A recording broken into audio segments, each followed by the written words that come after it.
el director del Instituto Geofísico de la Politécnica Nacional. El volcán Sangay, como para anticiparles y tener de introducción esta información, el volcán Sangay ha arrojado ceniza con dirección a Guayas, según informó este domingo el Instituto Geofísico. Durante la madrugada también se reportaron sonidos tipo explosiones que fueron de hecho reportadas por varios ciudadanos de la ciudad de Guayaquil, así como la vibración de ventanales en zonas alejadas a este volcán. En Guayas y en Azuay se reportaron este tipo de fenómenos. La vibración de ventanales estaría asociada con la actividad sísmica del volcán Sangay, la cual es alta y adicionalmente estaría provocando la caída de ceniza en parte de la provincia del Guayas. El Sangay, de 5.230 metros de altitud, está ubicado en la Cordillera Real, un ramal de los Andes, en la provincia amazónica de Morona, Santiago, y forma parte del medio centenar de volcanes que tiene nuestro país. El Chiles, por su parte, según informó el Instituto Geofísico, este domingo, reporta 3 sismos en la zona del complejo volcánico. Esto ubicado en la frontera andina entre Ecuador y Colombia, donde el pasado 25 de julio se registró un potente temblor de magnitud 5.2 que generó daños a viviendas en la provincia del Carchi, fronteriza con el departamento colombiano de Nariño. Según el Instituto Geofísico, en las últimas horas se registraron 2 sismos de magnitud 3.6 y otro de 4 en la zona del complejo volcánico. Los especialistas consideran que los sismos están relacionados con una actividad interna del Chiles, aunque de momento no se han observado manifestaciones superficiales. El complejo Chiles Cerro Negro, de 4.748 y 4.470 metros de altitud respectivamente, está ubicado a 25 kilómetros de Tulcán, capital de la provincia de Carchi. Mientras tanto, el Reventador, ubicado en la provincia del Napo, también aumentó su actividad. De acuerdo al geofísico, esta montaña amazónica registró una actividad superficial moderada, pero con tendencia ascendente. En las últimas horas se visualizó la expulsión de ceniza. Incluso este sábado el Cotopaxi tuvo una leve emisión de gases desde el cráter.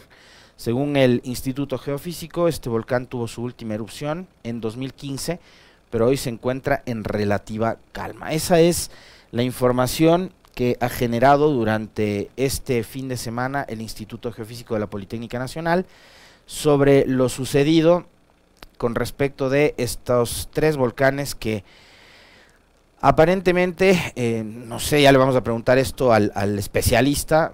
Yo no voy a decir si han entrado en fase de erupción, pero por lo menos sí han incrementado o aumentado su actividad. Eso sí es evidente, ¿no?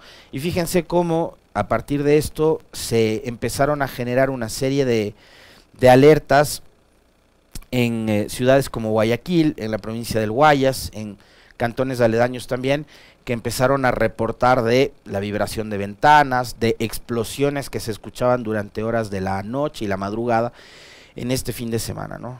Así que sobre esto le vamos a consultar. Y está con nosotros el doctor Mario Ruiz, como les decía, director del Instituto Geofísico de la Politécnica Nacional. Doctor, ¿cómo le va? Muy buenos días, le saluda Alexis Moncayo desde los estudios de Radio Pichincha. Coméntenos un poco, yo brevemente y a breves rasgos también, relatado lo que está sucediendo en este momento con estos 3 volcanes, el Chiles, el Sangay y el Reventador, pero por eso mismo apelamos al especialista. ¿Cómo está? Buenos días, le escuchamos. Por favor, que puede encender el micrófono, ingeniero. Si me das retorno con el monitor también. Aquí. Ya, ahí sí lo tenemos. ¿Cómo está? Buenos días. Buenos días y quiero agradecerle por la invitación. Nos permite a nosotros comunicarnos directamente con la ciudadanía. No, es importante, digo yo, de que la ciudadanía esté informada, de que la ciudadanía conozca cuál es la situación real de la actividad de los volcanes y de la actividad sísmica del país, ¿no? Quiero indicar también de que lo que nosotros en el Instituto Geofísico estamos aportando es con datos que se obtienen de los instrumentos que están instalados en el campo, ¿no? Entonces, hay esto es un punto que quiero dejar bien sentado, ¿no? Porque no es lo mismo opinar, por ejemplo, sobre la actividad volcánica o la actividad sísmica solamente en base a mi criterio o en base a mis gustos o en base quizás a a las ideas que he escuchado en alguna parte, ¿no? De alguna forma tenemos que tratar de brindar seriedad y respaldo a a las evaluaciones que nosotros hacemos en cuanto a la actividad de los volcanes. Ingeniero, yo mencionaba que durante este fin de semana, desde Guayaquil y desde Guayas, en realidad, de toda la provincia, se empezaron a generar alertas o reportes de ciudadanos que reportaban la vibración de ventanas, explosiones, etcétera. En realidad, todos esos fenómenos están vinculados a lo que ha sucedido durante este fin de semana con este incremento de actividad volcánica.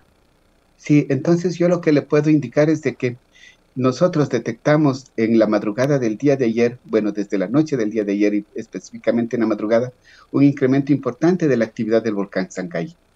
¿No? Este incremento se evidenció también en la presencia de una nube de ceniza, ¿no? Que se tenía, que conectaba, que se veía en los satélites que conectaba el volcán Sangay y la parte quizás en algunos momentos la parte de Guayaquil, o sea, acercándose a Guayaquil, en otros momentos se movía un poco más al norte, en otros momentos un poco más al sur, ¿no? Pero había una nube de ceniza que estaba presente ahí, ¿no?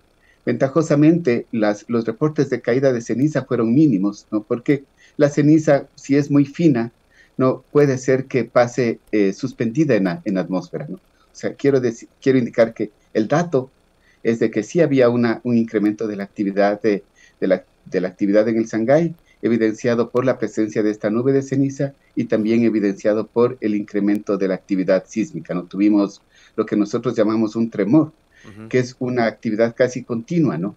Cuando a veces el volcán se puede manifestar, cuando un volcán está erupcionando, puede manifestarse de dos maneras, ¿no? Una es con explosiones, ¿no? Y otra es con un tremor, ¿no? Tremor es como cuando sale un desfogue continuo, ¿no? Y de ceniza y de gases en el volcán. A ver, antes de pasar al tema de relacionar la actividad volcánica con los sismos que, por ejemplo, han ocurrido y se han reportado en Carchi, que me imagino yo tienen que ver con lo del Chiles, quería preguntarle, doctor, si es que ha habido salida de flujo piroclástico o lava, ¿no? Que digamos es una de las primeras preguntas que uno se plantea cuando ocurren estos fenómenos. Sí, entonces seguramente tenemos salida de lava, ¿no? Hay un incremento, hay un número muy alto de alertas termales también en datos satelitales. Quiero indicar de que aquí tenemos que tener un poco más precaución, ¿no? No hemos podido hacer observaciones directas del volcán, y creo que este dato que tenemos del incremento de las alertas termales, que también tuvimos un incremento de la cantidad de CO2, que también es otro dato, es medido, puede estar asociado con una salida de un flujo de lava, ¿no? Pero vamos a confirmarlo quizás en las próximas horas o en los próximos días, ¿no? Ahora, para un poco empatar esto con los sonidos, ¿no? Este incremento de la actividad de lava con los sonidos. Primero, tenemos que los sonidos no eran en un solo punto, sino eran en algunas localidades, ¿no? Segundo, no eran solamente en la zona de Guayaquil, sino también teníamos reportes de sonidos en la zona de la provincia de Azuay, ¿no? Entonces, ¿cómo podemos ligar las dos cosas, no? Primero es que durante la madrugada, la temperatura de la atmósfera, especialmente la parte más baja de la atmósfera, se invierte, ¿no? Y hace que la propagación del sonido sea mucho más fácil, ¿no? Entonces, el sonido puede propagarse de manera directa y puede propagarse sin una mayor atenuación. Entonces, hay este hecho, ¿no? El segundo, que la dirección de los vientos, como dije, los vientos son los que llevan la ceniza, ¿no? Entonces, si vemos cuál es la dirección de la ceniza, sabemos cuál es la dirección de los vientos, ¿no? Entonces, la dirección de los vientos estaba hacia el oeste o hacia el oeste, suroeste, más o menos apuntando a la dirección donde se habían escuchado estas como detonaciones o estos ruidos, ¿no? Entonces, con bastante confianza podemos unir los dos fenómenos, ¿no? E indicar de que sí, que estos fenómenos se están relacionados con el incremento de la actividad del volcán Sangay. En el caso del Chiles, doctor, los sismos que se han registrado en San Gabriel, en Tulcán, durante los últimos días, ¿también tienen relación? Bueno, En el caso del Chile tenemos un sistema volcánico totalmente diferente al Sangay, no tenemos relación con el Sangay, pero aquí esto le voy a decir que es una evaluación conjunta que hemos hecho tanto los sismólogos y los vulcanólogos del Servicio Geológico de Colombia, ¿no? Y de parte nuestra en el Instituto Geofísico, ¿no? Nosotros creemos que los sismos que se están produciendo desde el 2013 en la zona del Carchi, ¿no? Sí, se deben a un proceso de inestabilidad, podríamos decir, llamarlo, que está en el interior del volcán Chiles, ¿no? Este proceso de inestabilidad está evidenciado por varios elementos, ¿no? Uno es esta sismicidad inusual. Segundo, sería una especie de levantamiento que se observa con imágenes satelitales y también con GPS instalados en el sitio, y también ciertos cambios todavía menores en las fuentes termales, que en la parte química son menores, en la parte física sí son apreciables, ¿no? Pero hay cambios en las fuentes termales, ¿no? Entonces, si unimos todos estos elementos, podemos decir de que estos pueden estar ligados a una inestabilidad en el interior de este volcán. A ver, para ir cerrando, porque tengo entendido que el ingeniero tiene que cumplir con otro compromiso y dirigirse también a la Escuela Politécnica. Hay muchas personas que, digamos, incluso por una cuestión cultural, ¿no? Que se transmite de generación a generación, cree que los cambios climáticos tienen que ver con los sismos o con fenómenos naturales. Hemos vivido una época de verano realmente extraña, ingeniero. Ayer Quito soportó una lluvia muy fuerte. Acabo de venir por la Simón Bolívar viendo los estragos que ha generado el intenso aguacero del día de ayer. Veo, digamos, lodo por varios sectores de la Simón Bolívar. Ojalá el municipio también más adelante pueda hacer una limpieza importante en esta zona para que esto pueda evitar que ocurran cualquier tipo de percances. Pero no ha habido un verano normal, digamos, ha habido sismos, ahora entran en actividad estos volcanes. ¿Hay algún tipo de relación de los cambios meteorológicos que hemos vivido con estos fenómenos naturales o nada tiene que ver, ingeniero? No tienen que ver, ¿no? En el sentido de que si nosotros ponemos un termómetro, ¿no?, en la superficie de la Tierra, vamos a medir el cambio de la temperatura en el día y en la noche, ¿no? Cómo varía, ¿no? Si ese termómetro le ponemos a 2 metros de profundidad, ¿no?, la temperatura va a ser constante, ¿sí? Entonces, los cambios que nosotros percibimos en el clima, ¿no?, en realidad afectan a la parte muy superficial de la corteza, ¿no?, a los primeros metros de la corteza. Pero los sismos se producen a varios kilómetros de profundidad, ¿no? Entonces, no hay una relación directa, ¿no? La otra cosa sería que, por ejemplo, en nuestro país, ¿no?, en nuestro país tenemos una actividad sísmica constante, ¿no?, que incluso que no depende de los meses, ¿no?, que no depende de los años. Si le vemos en términos largos, es una actividad sísmica constante, ¿no? Y esta actividad sísmica se debe básicamente al choque de las placas tectónicas, ¿no? Ese choque de las placas tectónicas es lo que da la energía o la fuerza suficiente como para que se desencadenen sismos, por ejemplo, en nuestro país, serían frente a la costa y también en las fallas que tenemos dentro del continente. Una última consulta, ingeniero, y agradeciéndole obviamente por haber aceptado madrugar y aceptarnos de esta entrevista. El Cotopaxi también, según notas de prensa, ha registrado, y reportes del geofísico, ha registrado una nube de gases. ¿Cómo está la actividad de Cotopaxi? Que digamos es una montaña hermosa, preciosa, pero que también presenta un riesgo gigantesco, ¿no? Sí, y también al Cotopaxi le estamos monitoreando. La actividad sísmica del Cotopaxi está en términos relativamente bajos, ¿no? Ese es un indicio de que la situación está relativamente estable en este volcán. Tampoco hay deformación. Lo que sí tenemos es una cantidad poco alta de gases de dióxido de azufre que están saliendo del volcán, ¿no? Y esto estaría relacionado con todavía la degasificación de la columna de magma que ascendió en erupción del 2015. ¿No? Pero lo que sí quiero decir a la ciudadanía es de que el Instituto Geofísico tiene mucha atención con la actividad, que podamos detectar en el Cotopaxi, ¿no? Y que cualquier cambio, sea en el Cotopaxi o sea en cualquier otro volcán, nosotros lo vamos a tratar, lo vamos a comunicar, ¿no? Con la mayor seriedad que debamos poner en este tema. Los eventos como estos son impredecibles, las consecuencias también, ingeniero. Por lo tanto, hablar de una gran explosión como lo están haciendo algunos no pasa de ser una irresponsabilidad, ¿no? Sí, bueno, pero yo creo que con un monitoreo continuo, con un monitoreo adecuado, sí podemos llegar a establecer que, por ejemplo, que un volcán está entrando en una fase de inestabilidad, o que después que un volcán esté entrando en una fase preeruptiva, y quizás también dar anuncios sobre, por ejemplo, sobre la inminencia de una erupción, ¿no? Muchas de esto, por ejemplo, lo podemos ver en la misma historia del Instituto Geofísico, ¿no? Recuerde usted en 1999, ¿no? El Instituto Geofísico, con alrededor de un año de anticipación, comenzó a hablar de que el volcán Guagua Pichincha se estaba saliendo de sus niveles normales y estaba entrando en una fase preeruptiva, ¿no? Sí, recuerde cuando a veces incluso en algún momento fuimos criticados, ¿no? Cuando nosotros pedíamos a las autoridades que se eleve la alerta de amarilla y después que se eleve la alerta naranja, ¿no?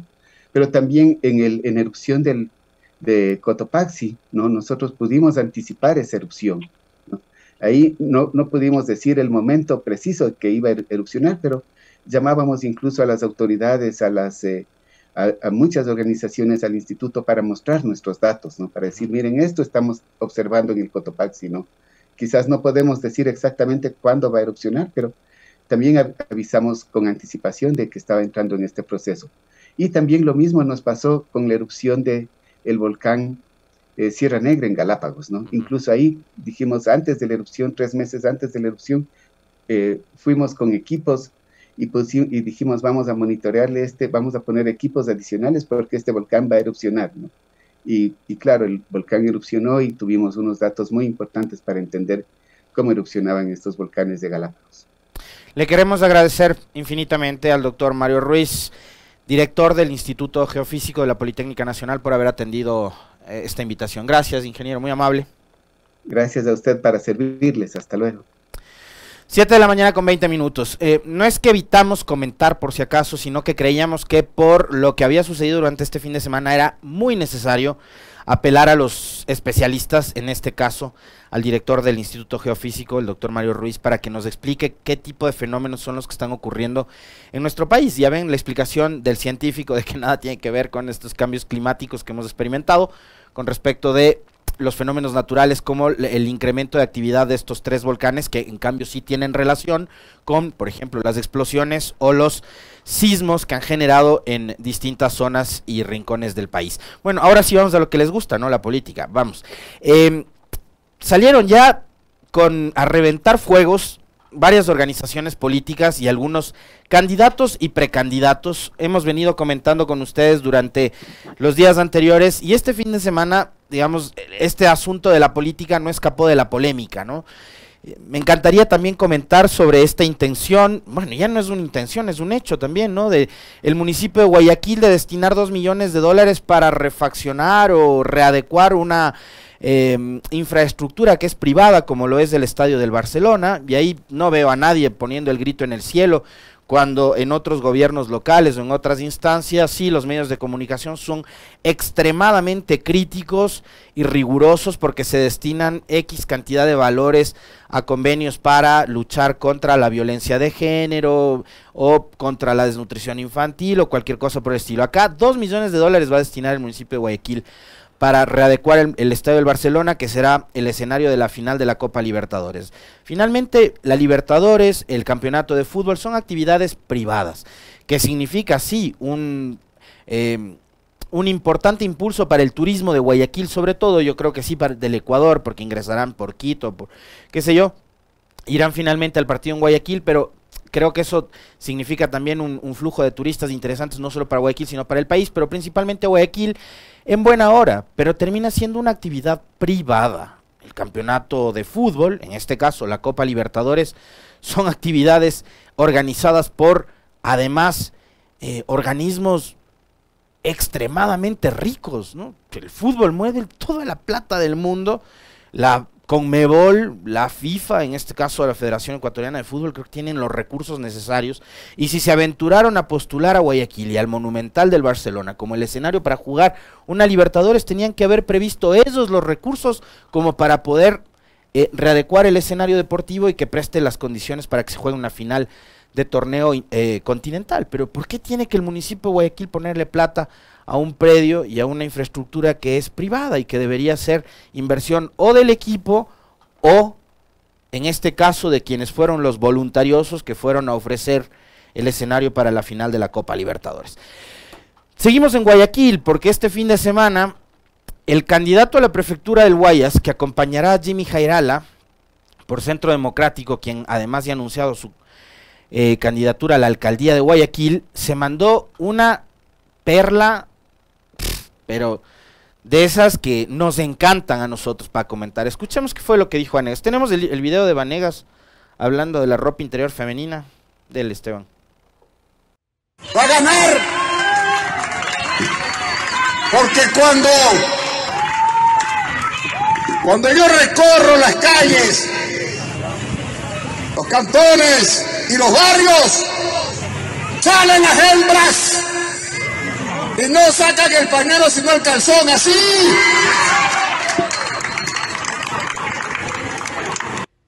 Va a ganar.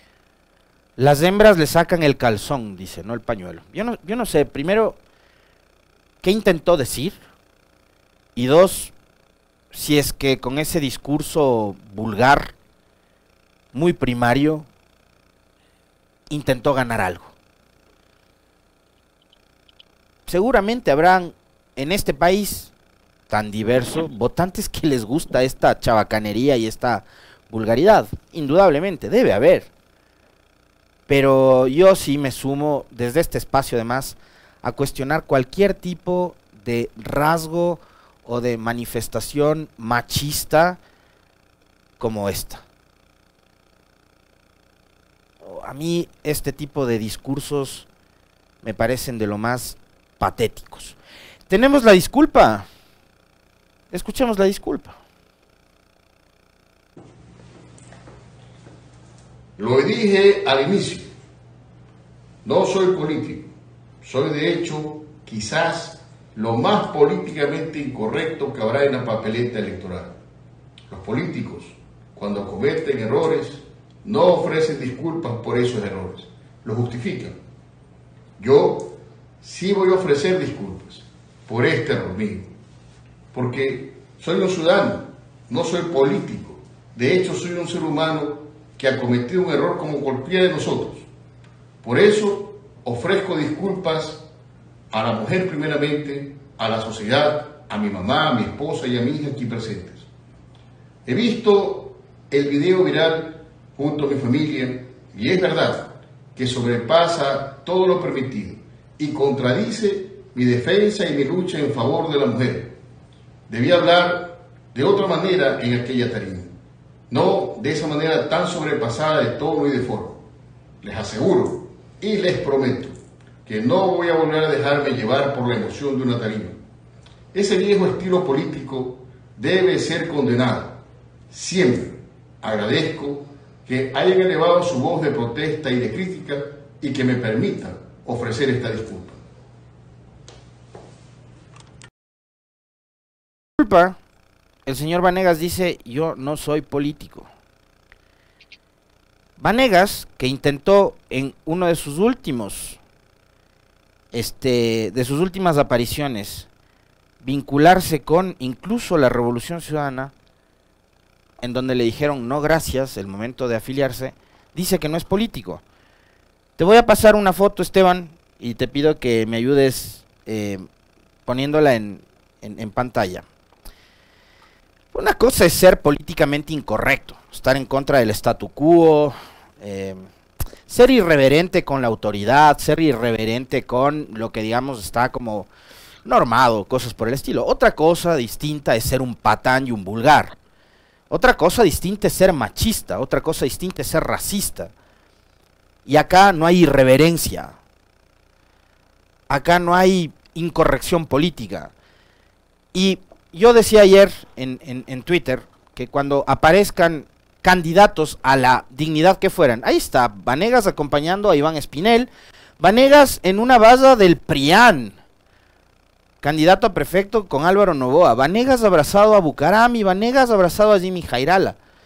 Y claro, falta la última foto que yo les mencionaba, donde Vanegas incluso se dio el lujo de ir a Bélgica a visitar a Correa para pedirle que por favor le acogen la Revolución Ciudadana.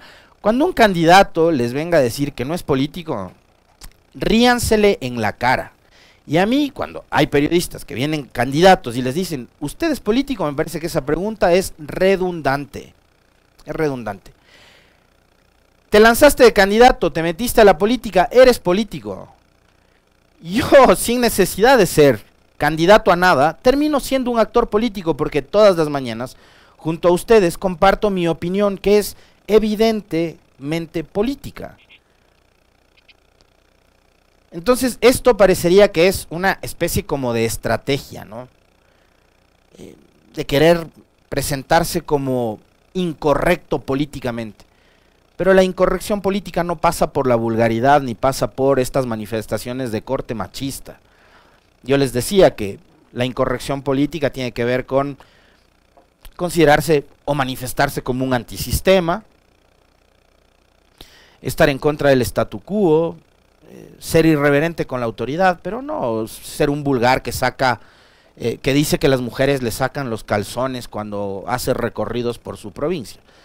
O sea, me parece a mí que si estamos intentando, y esta debería ser la oportunidad para tratar de devolverle un poco de seriedad a la política, no lo estamos haciendo bien. Y otra vez les repito lo que es una cantaleta de mi parte hacia ustedes. Si Vanegas llega, por esos accidentes que suelen ocurrir en la política ecuatoriana, a ser elegido prefecto del Guayas, la culpa no va a ser de él. La culpa será del partido que lo nombró como candidato y de los miles de electores que decidieron confiar su voto en él. La culpa no será de Vanegas si resulta electo. La culpa será de los que lo eligen y de quienes lo postulan. Por eso la enorme responsabilidad que tenemos los ciudadanos en este país y en cualquier otra democracia que se precia de ser algo civilizada, de elegir bien. Y a partir de elegir bien, tratar de devolverle un poquito de dignidad a la política. La semana anterior entrevistamos en este espacio a Gonzalo Albán y con él hablamos sobre el desprestigio que ha venido experimentando la política en los últimos años en el país, provocada ¿por quién? Por los mismos políticos. Pero es que si los partidos nos proponen este tipo de candidatos, terminan siendo ellos también los grandes responsables de que la política sufra ese nivel de deterioro en su imagen. Pero también seamos responsables nosotros, ojo, no nos hagamos los locos a la hora de